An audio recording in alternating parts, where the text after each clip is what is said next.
Quelles sont tes peurs et comment agissent-elles sur toi dans ton quotidien? Bienvenue sur Ansaria Talk, la chaîne pour éduquer la nouvelle génération. On se retrouve aujourd'hui pour un nouvel épisode autour des émotions. Nous allons étudier l'émotion de la peur.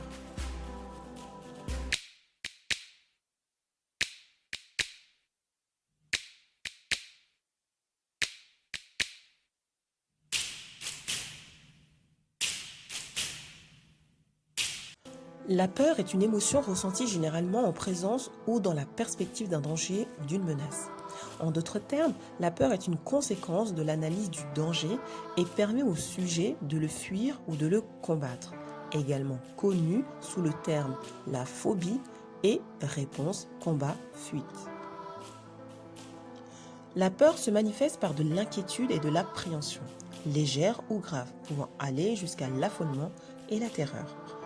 Du point de vue de la neurologie, la peur est essentiellement une activation de l'amygdale. A-M-Y-G-D-A-L-E. C'est l'ensemble de noyaux au niveau des lobes temporaux. L'activation de l'amygdale correspond généralement à un sentiment de danger imminent. Elle peut entraîner une inhibition de la pensée et prépare l'individu à fuir ou à se défendre. Selon certains psychologues, tels que John Watson et Paul Ekman, la peur est créée par un flux d'émotions, dont la joie, la tristesse et la colère. La peur devrait être distinguée de l'état d'anxiété. Par ailleurs, la peur est générée par les comportements spécifiques de l'évitement et de la fuite, alors que l'anxiété est le résultat de menaces perçues comme étant incontrôlables ou inévitables. Les messages de la peur sont, si l'objet de la peur demeure inconnu, il est impossible de déceler son message. À noter qu'on réserve le mot angoisse pour décrire la peur d'une partie inconsciente de soi-même, c'est-à-dire de son ombre. L'anxiété, elle, désigne une peur projetée sur l'avenir. Il s'agit souvent d'une peur imaginaire et exagérée. Les effets de la peur dans le corps et le cerveau sont chez l'être humain. La peur peut se manifester par des tremblements, une hausse de la fréquence cardiaque, un écarquillement des yeux et une perturbation du rythme respiratoire. Ces différents symptômes sont essentiellement dus à la sécrétion d'adrénaline, principale hormone de la peur. Dans certains cas, une peur soudaine peut provoquer le besoin de pousser un cri. La peur peut aussi provoquer une paralysie momentanée, partielle et parfois complète, allant jusqu'à une perte de conscience. Il est aussi avéré qu'une peur violente peut provoquer une perte de cheveux pigmentés, ne laissant apparaître que les cheveux blancs, comme ce fut le cas pour Marie-Antoinette d'Autriche. La peur peut aussi provoquer un pâlissement de la couleur de la peau, ce qui explique probablement l'expression être blanc ou vert de peur. On dit aussi que la peur provoque l'horripilation des poils, plus prosaïquement appelée chair de poule. Charles Darwin décrivit ainsi les différents symptômes de la peur. La peur est souvent précédée de l'étonnement, dont elle est proche car les deux mènent à une excitation des sens de la vue et de l'ouïe. Dans les deux cas, les yeux et la bouche sont grands ouverts.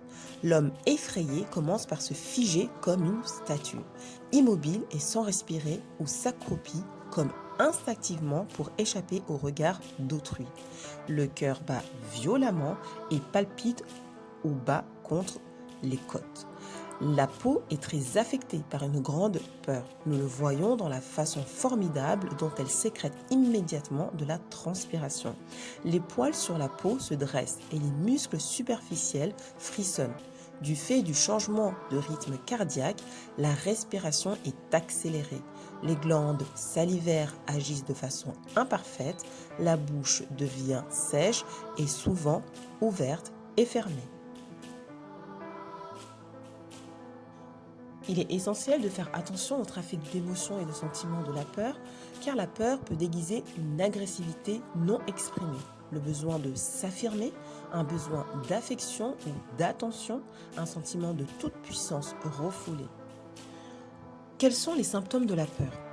Elle paralyse la raison, détruit l'imagination, tue la confiance en soi et l'enthousiasme, décourage l'initiative, conduit à l'incertitude, pousse à la procrastination. 1. La peur de la pauvreté. 2. La peur de la critique. 3. La peur de la maladie. 4. La peur de perdre l'objet de son amour. 5. La peur de la vieillesse. 6. La peur de la mort. Je vous propose de détailler ces 6 peurs dans une autre vidéo. Il est important de clarifier s'il s'agit d'une peur réelle ou d'une peur imaginaire. Si l'objet de la peur est réel, un chien menaçant par exemple, il faut agir immédiatement pour éviter le danger. Demandez au propriétaire de maîtriser son animal. Dans le cas d'une peur imaginaire, il est nécessaire de vérifier et de changer ses images intérieures. Les phobies demandent une attention spéciale, ce sont des peurs apprises qui nécessitent un traitement particulier. D'ordinaire, la peur est bonne conseillère. Elle nous permet d'éviter les situations dangereuses. Tous les spécialistes en arts martiaux donnent le même conseil. Il vaut mieux prévenir le danger que d'avoir à le combattre. Je t'invite maintenant à faire une courte réflexion sur ce que tu viens d'entendre sur l'émotion de la peur et te poser cette question. Quelles sont tes peurs et comment agissent-elles sur toi dans ton quotidien? Qu'est-ce que ces peurs cachent-elles chez toi? Ici, je te demande de regarder non plus à l'extérieur, mais à l'intérieur de toi-même. Quelle douleur et quelle impuissance se cachent au fond de toi? Je te dis à très vite pour le prochain épisode où nous allons détailler les 6 peurs et je te donnerai aussi un aperçu de la peur en islam. À très vite et prends soin de toi.